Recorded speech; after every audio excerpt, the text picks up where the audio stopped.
Hello dear students, railway ఫిజిక్స్లో మనం ఎంతవరకు ఎలక్ట్రిసిటీ అనే టాపిక్స్ మనం స్టార్ట్ చేసాం. దాంతోపాటు 2-3 సబ్ టాపిక్స్ కూడా మనం చెప్పుకున్నాం. అయితే ఇప్పుడు డైరెక్ట్గా ఏం చేద్దామంటే పీవైక్యూస్ చేస్తూ మనం కంటెంట్ని నేర్చుకుందాం. ఏం చేద్దామండి, పీవైక్యూస్ చేస్తూ మనం కంటెంట్ని నేర్చుకుందాం. అయితే ఫస్ట్ పీవైక్యూ ఇది ఒకసారి పరిశీలించినట్లయితే ఈ కరెంట్ ఆఫ్ 2.5 మిల్లీ యాంపియర్స్, ఓకేనండి, ఈ current of 2.5 milli amperes flows through a conductor having a resistance of 2 ohms. ఏంటండి, flows through a conductor having resistance of 2 ohms. The potential difference across the ends of a conductor is ఏమడిగారండి, the potential difference లేదా voltage అంటాం దీన్నే మనం. Potential difference across a conductor is ఎంత అని అడిగారు, ఓకేనా. అయితే గివెన్ డేటా ముందు మనం నోట్ చేసుకోండి. ఎప్పుడైనా సరే గివెన్ డేటాను నోట్ చేసుకోండి. డేటా ఏంటంటే ఫస్ట్ మనకి ఇచ్చింది కరెంట్ ఎంత ఇచ్చారు, కరెంట్ మనం దేంతో డినోట్ చేస్తామంటే ఐతో డినోట్ చేస్తాం. I ఈజ్ ఈక్వల్ టు ఎంత ఇచ్చారంటే 2.5 మిల్లీ యాంపియర్స్. సరిగ్గా గమనించండి, ఇది యాంపియర్స్ కాదు మిల్లీ యాంపియర్స్, ఓకేనండి. 2.5 milli amperes flows through a conductor having a resistance ఏంటండి, రెసిస్టెన్స్ మనం దేంతో డినోట్ చేస్తామంటే capital R is equal to ఎంత ఇచ్చారండి 2 ohms. దీన్ని ఓమ్ అని అంటామండి. రెసిస్టెన్స్ యొక్క యూనిట్ ఓమ్. అయితే the potential difference across the ends of a conductor is ఏమడిగారండి, పొటెన్షియల్ డిఫరెన్స్. దీన్ని మనం వోల్టేజ్ కూడా అంటాం. వోల్టేజ్ లేదా వీతో మనం డినోట్ చేస్తాం. దీన్ని అక్రాస్ ఎ కండక్టర్ మనకి అడిగారు, దీన్ని మనం ఫైండ్ అవుట్ చేయాలి. అయితే వీకి ఐకి ఆర్కున్న రిలేషన్ తెలియాలంటే ముందు మనం ఓమ్స్ లా అంటే ఏంటో తెలుసుకోవాలి. ఏం తెలుసుకోవాలండి, ఓమ్స్ లా, ఓమ్ నియమం అంటాం. ఓమ్స్ లా అంటే ఏంటో తెలుసుకోవాలి. ఓమ్స్ లా అంటే ఏంటంటే ఏదైనా కండక్టర్ యొక్క టెంపరేచర్ అనేది కాన్స్టెంట్గా ఉన్నప్పుడు దాని మధ్య ఉండే పొటెన్షియల్ భేదం, దాని పొటెన్షియల్ డిఫరెన్స్ అనేది కరెంటుకు అనుగుణంగా అంటే డైరెక్ట్లీ ప్రపోర్షనల్గా ఉండాలి. ఏంటండి, ఎట్ కాన్స్టెంట్ టెంపరేచర్ అనేది కాన్స్టెంట్గా ఉన్నప్పుడు ఏంటండి, టెంపరేచర్ అనేది కాన్స్టెంట్గా ఉన్నప్పుడు దాని యొక్క పొటెన్షియల్ డిఫరెన్స్ ఏంటండి, పొటెన్షియల్ డిఫరెన్స్ లేదా voltage, potential difference between the ends of A conductor. ఆ కండక్టర్ యొక్క ఎండ్స్ మధ్యలో పొటెన్షియల్ డిఫరెన్స్ అనేది కరెంట్కి డైరెక్ట్లీ ప్రపోర్షనల్గా ఉండాలి. ఏంటండి, కరెంట్కి డైరెక్ట్లీ ప్రపోర్షనల్గా ఉండాలి, ఓకేనండి. Directly proportional to the current ఏంటండి, ఓమ్ నియమం. At constant temperature the potential difference between the ends of A conductor is directly proportional to the electric current. Potential difference అంటే ఏంటండి వి, లేదా దీన్ని మనం వోల్టేజ్ అంటాం. ఇది డైరెక్ట్లీ ప్రపోర్షనల్ టు, దీన్ని ప్రపోర్షనాలిటీ అంటాం. దేనికి డైరెక్ట్లీ ప్రపోర్షనల్గా ఉందంటే కరెంట్కి, ఎలక్ట్రిక్ కరెంట్కి డైరెక్ట్లీ ప్రపోర్షనల్గా ఉంది, ఓకేనండి. దీని ద్వారా మనం మ్యాథమెటికల్గా ఈ ఈక్వేషన్ రాసుకోవచ్చు. అయితే ఇప్పుడు ప్రపోర్షనాలిటీ కాన్స్టెంట్ తీస్తే మనకు ఇక్కడ ప్రపోర్షనాలిటీ కాన్స్టెంట్ ఏమొస్తుందంటే రెసిస్టెన్స్ వస్తుంది. ఏంటండి, ప్రపోర్షనాలిటీ తీస్తే ప్రపోర్షనాలిటీ యొక్క కాన్స్టెంట్ రెసిస్టెన్స్ వస్తుంది. దీంతో మనం ఏంటి నోట్ చేసుకోవచ్చు అంటే V is equal to IR అనే ఈక్వేషన్ మనం నోట్ చేసుకోవచ్చు. ఇది ఇక్కడ R అంటే ఏంటండి రెసిస్టెన్స్, ఆల్రెడీ నోట్ చేస్తాం. R అంటే రెసిస్టెన్స్. అయితే దీని ద్వారా రిలేషన్ వచ్చింది కాబట్టి మనం రిలేషన్లో ఈ వాల్యూస్ అనేది సబ్స్టిట్యూట్ చేస్తే మనకు అడిగిన వోల్టేజ్ లేదా పొటెన్షియల్ డిఫరెన్స్ అనేది ఈ ఈక్వేషన్ ద్వారా మనం తెలుసుకోవచ్చు. అయితే V మనకి తెలీదు, V ఈజ్ ఈక్వల్ టు, అలాగే I ఇచ్చారు, మీరు గివెన్ డేటాలో I ఇచ్చారు. I ఎంత ఇచ్చారండి 2.5 మిల్లీ యాంపియర్స్. ఎంత ఇచ్చారండి 2.5 మిల్లీ యాంపియర్స్. అలాగే రెసిస్టెన్స్ ఇచ్చారు, రెసిస్టెన్స్ 2 ohms అంటారు, దీన్ని ఓమ్స్. రెసిస్టెన్స్ 2 ఇచ్చారు. అయితే దీని ద్వారా 2.5 × 2 అంటే ఎంత అండి, 2.5 × 2 అంటే 5. అలాగే వోల్టేజ్కి యూనిట్స్ ఏంటండి, వోల్ట్స్, ఓకేనండి. వోల్టేజ్కి యూనిట్స్ ఏంటంటే ఆన్సర్ 5 volts అవుతుందా అంటే కాదు. మీరు సరిగ్గా గమనించినట్లయితే ఇక్కడ మన కరెంట్స్ ఎంత ఇచ్చారంటే కరెంటు 2.5 మిల్లీ యాంపియర్స్ ఇచ్చారు. అందుకని వోల్టేజ్ కూడా ఏమవుతుందంటే మిల్లీ వోల్ట్స్ అవుతుంది, వోల్ట్స్ కాదు. 5 volts కాదండి, 5 మిల్లీ వోల్ట్స్. కన్ఫ్యూజ్ అవుతారు, ఇదైతే కాదు. మనకు వచ్చిన ఆన్సర్ ఏంటంటే ఇది ఏ. ఎంత వచ్చిందండి 5 milli volts. Potential difference is equal to 5 milli volts వచ్చింది. అయితే ఇంకా మరికొన్ని చేద్దాం, మరికొన్ని ఎగ్జాంపుల్స్ చేద్దాం. అయితే నెక్స్ట్ క్వశ్చన్ ఏంటంటే నెక్స్ట్ పీవైకి ఒకసారి చూడండి. Next question, find the work done on A conductor having, find the work done on A conductor. చూడండి, వర్క్ అడిగారు, having a charge of 5 coulomb. ఏంటి ఇచ్చారండి, ఛార్జ్ ఇచ్చారు 5 coulomb. And the current passing through a conductor is 20 amperes. ఏమి ఇచ్చారండి, current passing through a conductor is 20 amperes which having a resistance of 7 ohms. ఏమి ఇచ్చారంటే given data ముందు note చేసుకోండి. Given data మీరు నోట్ చేసుకున్నట్లయితే ఫస్ట్ వర్క్ డన్ మనకి తెలియదు. వర్క్ డన్ దాన్ని దేంతో డినోట్ చేస్తామంటే వర్క్ని Wతో డినోట్ చేస్తాం. ఎంతో మనకి తెలియదు, ఫైండ్ అవుట్ చేయాలి. దాంతోపాటు హ్యావింగ్ ఏ ఛార్జ్ ఎంత ఇచ్చారండి, ఛార్జ్ మనం దేంతో డినోట్ చేస్తాం, Qతో డినోట్ చేస్తాం. Q is equal to 5 coulomb, C అంటే కూలుంబ్ అండి, 5 కూలుంబ్ ఇచ్చారు. అయితే and the current passing through a conductor is ఏంటండి current passing through a conductor current is equal to ఎంత ఇచ్చారు 20 యాంపియర్స్. ఎంత ఇచ్చారండి 20 యాంపియర్స్ ఇచ్చారు. Current passing through a conductor is which having a resistance of 7 ohms. ఏమి ఇచ్చారండి resistance ఇచ్చారు. Are is equal to ఎంత ఇచ్చారండి 7 ohms. ఓకేనండి, which having resistance of 7 ohms. అయితే మనకు వర్క్ ఫైండ్ అవుట్ చేయాలంటే ముందు మనకి తెలిసిన ఫార్ములా ఓమ్స్ల ప్రకారం ఈ రిలేషన్ కావాలంటే ముందు ఓమ్స్ల ప్రకారం ఏం రాసుకోవచ్చు మనం, V ఈజ్ ఈక్వల్ టు ఐఆర్గా మనకి తెలుసు. ఓమ్స్ల ప్రకారం V is equal to IR మనకి తెలుసు. కానీ మనకు కావాల్సింది వర్క్ ఉంది, ఛార్జ్ ఉంది, కానీ ఇక్కడ వోల్టేజ్ అనేది లేదు. వోల్టేజ్ అంటే పొటెన్షియల్ డిఫరెన్స్ అనేది మనకి లేదు. అయితే దీని ద్వారా మనం వర్క్కి రిలేషన్ రాయొచ్చండి. మనం ఫస్ట్ క్లాస్లో తెలుసుకునేది ఏంటంటే పొటెన్షియల్ డిఫరెన్స్. ఓకేనండి, పొటెన్షియల్ డిఫరెన్స్కి ఫార్ములా ఏంటంటే V is equal to the work done on a positive charge, లేదా work done on a charge అంటే మనకి తెలుసు కదండి W/Q. పొటెన్షియల్ డిఫరెన్స్ అంటే ఏంటంటే the work done on a unit charge. దీని ద్వారా మనం ఏం రాసుకోవచ్చు అంటే W/Q రాసుకోవచ్చు. అయితే ఈ W/Qని ఇక్కడ మనం సబ్స్టిట్యూట్ చేసినట్టయితే మనకు వచ్చే ఈక్వేషన్ ఏంటంటే W/Q is equal to IR. దీని ద్వారా మనం Q అనేది ఇక్కడ డివైడ్ చేస్తుంది, RHS కాసి అది దాన్ని మనం పంపించినట్లయితే W is equal to Q into I into R, W is equal to QIR అవుతుందండి. దీని ద్వారా మనం రిలేషన్ వచ్చింది కదండి, మనకు ఒక ఈక్వేషన్ వచ్చింది. దీని ద్వారా ఇందులో ఉన్న వాల్యూస్ అని మనం ఇందులో సబ్స్టిట్యూట్ చేసినట్టయితే మనకు వర్క్ అనేది వస్తుంది. మనకు తెలిసి వచ్చిన ఫార్ములా ఏంటంటే, వచ్చిన ఈక్వేషన్ ఏంటంటే W is equal to QIR. అయితే W ఈజ్ ఈక్వల్ టు మనకి ఇచ్చిన ఛార్జ్ అంతా 5 కూలుంబ్ నోట్ చేసుకోండి, ఇంటూ మనకి ఇచ్చిన కరెంట్ ఎంత 20 యాంపియర్స్ ఇచ్చారు, 20 యాంపియర్స్ నోట్ చేసుకోండి. అలాగే మనకి ఇచ్చిన రెసిస్టెన్స్ అంతా 7 ohms ఇచ్చారు, 7 ohms మనం నోట్ చేసుకున్నట్లయితే ఇప్పుడు W ఈజ్ ఈక్వల్ టు 5 2 100 అండి, 5 20 100, 100 into 7 మొత్తం 700 జౌల్స్ వచ్చింది. వర్క్ యూనిట్ ఏంటంటే వర్క్ యొక్క SI యూనిట్స్ జౌల్స్. మనకు వచ్చిన ఆన్సర్ అంతా 700 జౌల్స్ మనకు ఆన్సర్ వచ్చింది. అయితే నెక్స్ట్ క్వశ్చన్ మనం చూసుకున్నట్లయితే ఒకసారి నెక్స్ట్ క్వశ్చన్ మనం పరిశీలిద్దాం. అయితే నెక్స్ట్ క్వశ్చన్ మనం చూసినట్లయితే ఇచ్చిన క్వశ్చన్ జాగ్రత్తగా చదవండి. A wire of length L ఏమి ఇచ్చారండి, a wire of length L and having resistance ఎంత ఇచ్చారండి రెసిస్టెన్స్ ఆర్. ఓకేనా, ఒక వైర్ ఉందంట, లెంత్ ఎల్, రెసిస్టెన్స్ ఆర్. అలాగే అనదర్ వైర్, సెకండ్ వైర్ చూడండి, second wire of second wire of some material having 9 times the length. ఎంతండి, having 9 times the length. Second వైర్కి ఎంత ఉంది, 9 times ద లెంత్ ఉంది. అండ్ ద సేమ్ ఏరియా మాత్రం same అంట, రెండింటికి same area of cross section will have a resistance equal to. ఓకేనండి, given data నువ్వు ముందు నీట్గా పరిశీలించి రాసినట్లయితే గివెన్ డేటా ఏంటండి, given data is equal to A wire of length. మనకి 2 వైర్స్ ఉన్నాయి. ఫస్ట్ వైర్ యొక్క లెంత్ ఎంత, ఇది ఫస్ట్ వైర్ ఇన్ఫర్మేషన్ ఇక్కడ రాసుకోండి. అలాగే సెకండ్ వైర్ ఇన్ఫర్మేషన్ అనేది ఇక్కడ రాసుకోండి. ఓకేనండి, ఫస్ట్ వైర్ ఇక్కడ రాసుకోండి, సెకండ్ వైర్ యొక్క ఇన్ఫర్మేషన్ ఇక్కడ రాసుకోండి. ఫస్ట్ ఇచ్చిన ఇన్ఫర్మేషన్ ఏంటి, లెంత్. ఓకేనండి, లెంత్ ఫస్ట్ వైర్కి ఎంత అంటే ఎల్. అలాగే సెకండ్ వైర్ యొక్క లెంత్ ఎంత అంటే 9 times ద లెంత్ అంట. ఫస్ట్ వైర్ యొక్క లెంత్ 9 times ఉంటుందంట, అంతే 9L. ఓకేనండి, దీని యొక్క లెంత్ ఎంత 9L. అలాగే అండ్ ద సేమ్ ఏరియా అయితే దీని యొక్క ఫస్ట్ దాని యొక్క రెసిస్టెన్స్ ఏంటంటే రెసిస్టెన్స్ ఆర్. దీనికి మనకి ఇవ్వలేదు, రెసిస్టెన్స్ మనం కనుక్కోవాలి. ఓకేనండి, అయితే సేమ్ ఏరియా అన్నారు. ఏరియా అనేది దీనికి ఏ అయితే దానికి కూడా ఏ అనే అవుతుంది, సేమ్ ఏరియా కాబట్టి దీనికి కూడా ఏరియా ఎంత అవుతుందండి, ఏ. ఓకేనా, అయితే దెన్ ద సెకండ్ వైర్ యొక్క రెసిస్టెన్స్ మనకి కనుక్కోవాలి. ఏం కనుక్కోవాలంటే సెకండ్ వైర్ యొక్క రెసిస్టెన్స్ మనం కనుక్కోవాలి.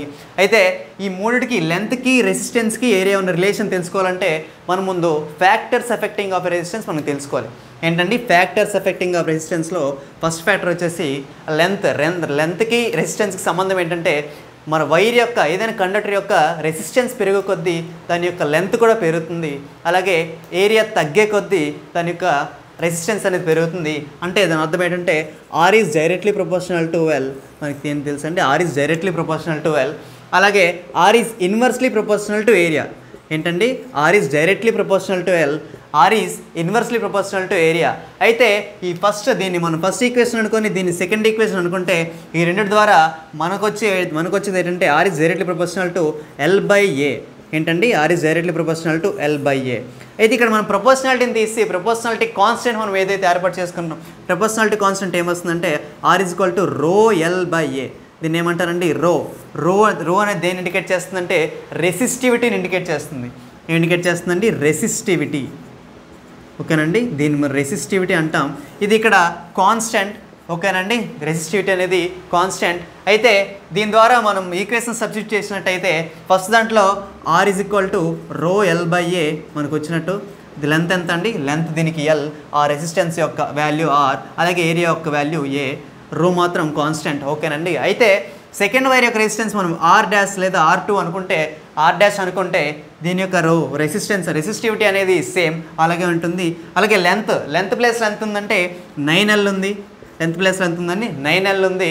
అలాగే ఏరియా మాత్రం సేమ్. ఏరియా ప్లేస్లో ఏ మనం నోట్ చేసుకోవచ్చు. అయితే R' మాత్రం ఎంత వచ్చిందండి? R' ఈజ్ ఈక్వల్ టు ఈ 9 మనం ముందు తీసుకొచ్చినట్లయితే దీన్ని మొత్తంగా రాసుకుంటే రో L/A. ఓకేనండి, 9 మనం బయట తీసుకొచ్చినట్లయితే రో ఇంటూ L/A. అయితే రో L/A ప్లేస్లో మనం ఏం వేసుకోవచ్చు అంటే ఫస్ట్ వైర్ యొక్క రెసిస్టెన్స్ మనం వేసుకోవచ్చు. ఏంటండి? R' is equal to 9 into దీని ప్లేస్లో ఏం వేసుకోవచ్చు అంటే R వేసుకోవచ్చు. అయితే సెకండ్ వైర్ యొక్క రెసిస్టెన్స్ ఎంత వచ్చినట్టు? 9R. ఏంటండి? సెకండ్ వైర్ యొక్క రెసిస్టెన్స్ ఎంత వచ్చినట్టు? 9R వచ్చినట్టు. Option C is correct. ఓకేనండి, అయితే మనం ఇంకా మరికొన్ని క్వశ్చన్స్ అలాగే నేర్చుకుందాం. అయితే నెక్స్ట్ క్వశ్చన్ ఏంటని చూద్దాం. అయితే నెక్స్ట్ క్వశ్చన్ మనం పరిశీలించినట్టయితే ముందుగా క్వశ్చన్ని బాగా చదవండి. 2 metallic wires A and B. ఏంటండి? 2 మెటలిక్ వైర్స్. ఎన్ని ఉన్నాయంట? 2 వైర్స్ ఉన్నాయి. ఒకదాని పేరు A, ఇంకోటి B. Made with same material. రెండు ఒకే మెటీరియల్ ద్వారా తయారయ్యంట. Made with same material. అలాగే wire A has length L. Wire A యొక్క లెంత్ ఎంతండి? L. అలాగే రేడియస్ ఇచ్చారు. అలాగే వైర్ A యొక్క రేడియస్ ఇచ్చారు, R ఇచ్చారు. అలాగే వైర్ B హ్యాస్, అలాగే వైర్ B యొక్క లెంత్ ఇచ్చారు 2L. అలాగే వైర్ B యొక్క రేడియస్ ఇచ్చారు 2R. అలాగే then the ratio of resistance ఏం అడిగారండి? రెసిస్టెన్స్ యొక్క రేషియో అడిగారు.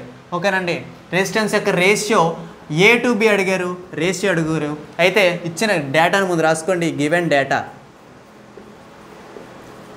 డేటా ముందుగా 2 వైర్స్ ఉన్నాయి. ఫస్ట్ ఏ వైర్ ఇక్కడ రాసుకోండి, వైర్ A. అలాగే నెక్స్ట్ వైర్ B యొక్క డేటాని ఇక్కడ రాసుకోండి. వైర్ A హ్యాస్ ఫస్ట్ ఏంటి ఇచ్చారండి? లెంత్ ఇచ్చారు. లెంత్ ఎంత ఇచ్చారు? లెంత్. వైర్ Aకి L ఇచ్చారు. అలాగే రేడియస్ ఇచ్చారు. రేడియస్ ఎంత ఇచ్చారండి? R ఇచ్చారు. అలాగే వైర్ B యొక్క లెంత్ ఇచ్చారు. వైర్ B యొక్క లెంత్ ఎంత అండి? 2L ఇచ్చారు. అలాగే రేడియస్ ఎంత ఇచ్చారు? 2R ఇచ్చారు. ఏమి ఇచ్చారండి? 2R ఇచ్చారు. అలాగే ద రేషియో ఆఫ్ రెసిస్టెన్స్, అంటే మనం రెసిస్టెన్స్ కనుక్కోవాలి. రేషియో ఆఫ్ రెసిస్టెన్స్ దీన్ని మనం R అనుకుంటే దీని యొక్క రెసిస్టెన్స్ R' అనుకుందాం. అయితే మనకు కావాల్సింది ratio of resistance A to B అన్నారు. అంటే ఫస్ట్ A యొక్క రెసిస్టెన్స్ R అనుకుంటే B యొక్క రెసిస్టెన్స్ R' అనుకుంటే రేషియో ఆఫ్ రెసిస్టెన్స్, రేషియో అంటే డివైడెడ్ బై మనకు తెలుసు R/R' మనం కనుక్కోవాలి. ఓకేనండి, R/R' మనం కనుక్కోవాలి. అయితే దీన్ని కనుక్కోవాలంటే మనం ఇంతకుముందు ఒక ఫార్ములా రిలేషన్ నేర్చుకున్నాం. ఏంటండి అంటే R ఈజ్ ఈక్వల్ టు రో L/A. ఓకేనండి, R ఈజ్ ఈక్వల్ టు రో L/A. R అంటే రెసిస్టెన్స్, రో అంటే రెసిస్టివిటీ, L అంటే లెంత్, A అంటే ఏరియా. కానీ ఇక్కడ మనం బాగా పరిశీలించినట్టయితే ఇక్కడ మనకు ఏరియా ఇవ్వలేదు కానీ రేడియస్ ఇచ్చారు. ఏమి ఇచ్చారండి? ఏరియా ఇవ్వలేదు కానీ రేడియస్ ఇచ్చారు. మనకి area of a cylinder formula తెలుసుకోండి. Area of a wire πr². ఏంటండి? Area formula πr². ఓకేనండి, ఏరియా ఫార్ములా ఏంటంటే πr². దీని ద్వారా మనం ఏరియా కూడా రాసుకోవచ్చు. ముందుగా R ఈజ్ ఈక్వల్ టు రో L/A నోట్ చేసుకోండి. అలాగే ఏ ప్లేస్లో ఏంటంటే R ఈజ్ ఈక్వల్ టు రో L/πr². ఓకేనండి, R ఈజ్ ఈక్వల్ టు రో L/πr². ఇచ్చిన ఇన్ఫర్మేషన్ ప్రకారం మనకు రిలేషన్ వచ్చింది. అయితే ముందుగా R కనుక్కోండి. R ఈజ్ ఈక్వల్ టు రో L/πr² ప్లేస్లో ఇది వేసేయండి రో. ఓకే, రో అనేది కాన్స్టెంట్, ఇది సేమ్ ఫర్ ఎవర్. తర్వాత లెంత్ L వచ్చింది. అలాగే పై కూడా కాన్స్టెంట్, పై అలా ఉంచండి. రేడియస్ R కూడా R ఇచ్చారు, πr². ఓకేనండి, R ఈజ్ ఈక్వల్ టు ఎంత వచ్చింది? రో L/πr² వచ్చింది ఫస్ట్ దాని యొక్క రెసిస్టెన్స్. అలాగే R' యొక్క కనుక్కోవాలంటే సెకండ్ వైర్ B యొక్క రెసిస్టెన్స్ మనం కనుక్కోవాలంటే ఫార్ములా ప్రకారం రో L/πr². అలాగే R' ఈజ్ ఈక్వల్ టు రో అనేది కాన్స్టెంట్ మనకి తెలుసు. లెంత్ ఎంత ఇచ్చారంటే వైర్ B యొక్క లెంత్ 2L ఇచ్చారు, L ప్లేస్లో 2L వేయండి. అలాగే పైకి కూడా కాన్స్టెంట్ మనకి తెలుసు. అలాగే సెకండ్ వైర్ యొక్క రెసిస్టెన్స్ రేడియస్ ఎంత ఇచ్చారంటే 2r ఇచ్చారు, r స్క్వేర్ ప్లేస్లో 2r హోల్ స్క్వేర్ వేసుకోండి. అలాగే దీన్ని మనం సమ్ చేసినట్లయితే r equal to rho into 12/π into 2 square అంటే 4, r స్క్వేర్ అంటే r స్క్వేర్, 4r స్క్వేర్ ఏంటండి 4r స్క్వేర్. అయితే ఈ 2కి 4కి క్యాన్సిల్ చేసినట్లయితే r dash is equal to rho into l/, ఈ 2 మనం ముందు తీసుకొచ్చినట్టే 2πr స్క్వేర్ ఏంటండి r is equal to r dash is equal to రో l/2πr స్క్వేర్. ఓకేనండి, r dash is equal to రో l/2πr స్క్వేర్. r డాష్ ఎంత వచ్చిందండి రో l/2πr స్క్వేర్. ఓకేనండి, అయితే ఈ 1/2ని మనం పక్క పెట్టినట్లయితే మనకి ఇక్కడ వచ్చింది ఏంటి రో l/πr స్క్వేర్ అని వచ్చింది. అంటే రో l/πr స్క్వేర్ అంటే మనం సరిగ్గా గమనించినట్లయితే r వాల్యూ మనకు వచ్చింది. అంటే దీని ప్లేస్లో r అని వేసుకోవచ్చు. r dash is equal to 1/2 into r ఏంటండి 1/2 ఇంటూ r. అయితే మనకు కావాల్సింది r/r డాష్ కాబట్టి ఈ r డాష్ను RHS పంపిస్తే 2 అనేది ఇటు వస్తే 2/1 is equal to r/r dash ఏంటండి 2/1 is equal to r/r dash. అయితే దీని రేషియోలో మనం కరెక్ట్గా చూసినట్టయితే 2:1 అంటే రేషియో మనం కనుక్కున్నట్టయితే r dash is equal to 2:1 అంటే radius resistance of wire A to the resistance of wire B యొక్క రేషియో మనం కనుక్కున్నట్టయితే 2:1 వచ్చింది. అలాగే మరి ఇంకొన్ని సమ్స్ మనం నెక్స్ట్ ఇంకో సమ్ చూద్దాం. అలాగే ఇంకో సమ్ చూద్దాం. అయితే నెక్స్ట్ క్వశ్చన్ మనం పరిశీలించినట్టయితే ముందుగా the resistance of a wire of length ఏమి ఇచ్చారండి resistance of a wire length L and area of cross section ఇచ్చారు, area of cross section A. అలాగే the resistance of wire length L and area of cross section A is to 0.2 ohms అన్నారు. అంటే దాని అర్థం ఏంటంటే దాని యొక్క resistance అనేది 0.2 ohms అండి. ఓమ్ అనేది రెసిస్టెన్స్కి యూనిట్స్ కాబట్టి 0.2 ohms అనేది రెసిస్టెన్స్. అలాగే the resistance of another wire ఏమన్నారంటే the resistance of another wire of same material అన్నారు. ఓకేనండి, the resistance of another wire of same material of length second wire యొక్క లెంత్ ఎంత అంట 2l and area of cross section will be 4a. Area of cross section 4a ఇచ్చారు. అంటే దాని అర్థం ఏంటంటే సెకండ్ వైర్ యొక్క రెసిస్టెన్స్ విల్ బి ఎంత అని అడిగారు. అయితే ముందుగా గివెన్ డేటా నోట్ చేసుకున్నట్లయితే ఫస్ట్ వైర్ గురించి ఇక్కడ రాసుకోండి ఫస్ట్ వైర్. అలాగే సెకండ్ వైర్ యొక్క డేటాను ఇక్కడ నోట్ చేసుకోండి. ఓకేనండి, ఫస్ట్ వైర్ యొక్క డేటా ఇక్కడ నోట్ చేసుకోండి, సెకండ్ వైర్ యొక్క డేటా ఇక్కడ నోట్ చేసుకోండి.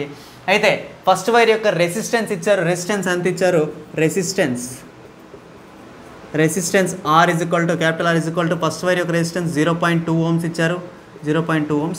అలాగే సెకండ్ వైర్ యొక్క రెసిస్టెన్స్ మనకు తెలీదు, దాన్ని మనం r డాష్ అనుకుందాం. ఏమనుకున్నామండి r డాష్ మనకు తెలీదు. ఓకేనండి, r డాష్ మనం కనుక్కోవాలి. అయితే ఇంకేమి ఇచ్చారంటే ఫస్ట్ వైర్ యొక్క లెంత్ ఇచ్చారు, లెంత్ ఈజ్ ఈక్వల్ టు ఎంత ఇచ్చారంటే ఎల్ ఇచ్చారు. అలాగే ఫస్ట్ వైర్ యొక్క ఏరియా ఇచ్చారు, ఏరియా ఆఫ్ క్రాస్ సెక్షన్ ఎంత ఇచ్చారు ఏ ఇచ్చారు. అలాగే సెకండ్ వైర్ యొక్క లెంత్ ఇచ్చారు, లెంత్ ఎంత అండి 2l ఇచ్చారు, లెంత్ ఎంత 2l.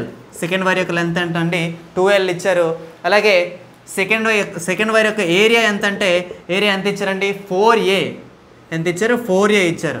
అయితే మనం రెసిస్టెన్స్ కనుక్కోవాలంటే మనకు తెలిసిన formula r is equal to రో l/a ఏంటండి r ఈజ్ ఈక్వల్ టు రో l/a. అయితే ఇక్కడ నోట్ చేసుకోండి r ఈజ్ ఈక్వల్ టు రో దీని యొక్క లెంత్ ఎంత l అలాగే ఉంచండి. అలాగే ఏరియా కూడా a అలాగే ఇచ్చారు. ఓకేనండి, ఫస్ట్ వైర్ యొక్క రెసిస్టెన్స్ అంతా r ఈజ్ ఈక్వల్ టు రో l/a. అలాగే సెకండ్ వైర్ r డాష్కి వచ్చేసరికి ఫస్ట్ రో మాత్రం కాన్స్టెంట్ సేమ్ ఉంటుంది. అలాగే దీని యొక్క లెంత్ ఎంత అంటే 2l ఇచ్చారు, 2l నోట్ చేసుకోండి. అలాగే సెకండ్ వైర్ యొక్క ఏరియా ఎంత అంటే 4a ఇచ్చారు, 4a నోట్ చేసుకోండి. అయితే ఈ 2కి 4కి క్యాన్సిల్ చేసినట్టయితే r dash is equal to 1/2 into రో l/a ఎంతండి 1/2 ఇంటూ రో l/a. అయితే మీరు సరిగ్గా గమనించినట్లయితే ఈ రో l/a ప్లేస్లో ఏం వేస్తామంటే ఫస్ట్ వైర్ యొక్క రెసిస్టెన్స్ వేస్తాం. అంటే దాని అర్థం ఏంటంటే r dash is equal to 1/2 into r. ఓకేనండి, r డాష్ ఎంత వచ్చింది r dash is equal to 1/2 into r. ఓకేనండి, అయితే మనకు కావాల్సింది r డాష్ పూర్తి వాల్యూ కనుక్కోవాలంటే మనకి ఫస్ట్ తెలిసిన వాల్యూ రెసిస్టెన్స్ ఫస్ట్ వైర్ యొక్క రెసిస్టెన్స్ తెలిసి ఎంత ఇచ్చారంటే 0.2 ohms ఇచ్చారు. r ప్లేస్లో rని తీసి 0.2 ohms వేసుకోండి, r ఇంటూ 0.2. అయితే రెండింటిని మనం క్యాన్సిల్ చేసినట్లయితే దీన్ని క్యాన్సిల్ చేస్తే ఎంత వస్తుందండి 2 1s are 2 కాబట్టి 0.1. అలాగే రెసిస్టెన్స్ యొక్క యూనిట్స్ ఏంటండి ఓమ్స్. ఓకేనండి, ఆప్షన్స్లో ఎక్కడ ఉందంటే దిస్ రెసిస్టెన్స్ 0.1 అంటే option D is the correct answer. అయితే మీకు మరికొన్ని ప్రాబ్లమ్స్ ఇంకా కావాలనుకుంటే మన ఛానల్ని సబ్స్క్రైబ్ చేసుకోండి. అలాగే వీడియో నచ్చితే లైక్ చేయండి, షేర్ చేయండి. అలాగే రైల్వే బయాలజీ ఎన్సీఆర్టీ క్లాస్ కావాలంటే 100 రూపాయలు, అలాగే జనరల్ సైన్స్ వీడియో క్లాస్ కావాలంటే 500, అలాగే రైల్వే ఫుల్ ప్యాకేజ్ కావాలనుకుంటే 1000. అలాగే ఇంకా మరికొన్ని వీడియోస్ ఎన్నో కావాలనుకుంటే ప్లే స్టోర్లో పిఆర్ అకాడమీ అనే యాప్ని మీరు డౌన్లోడ్ చేసుకోండి. Thanks for watching.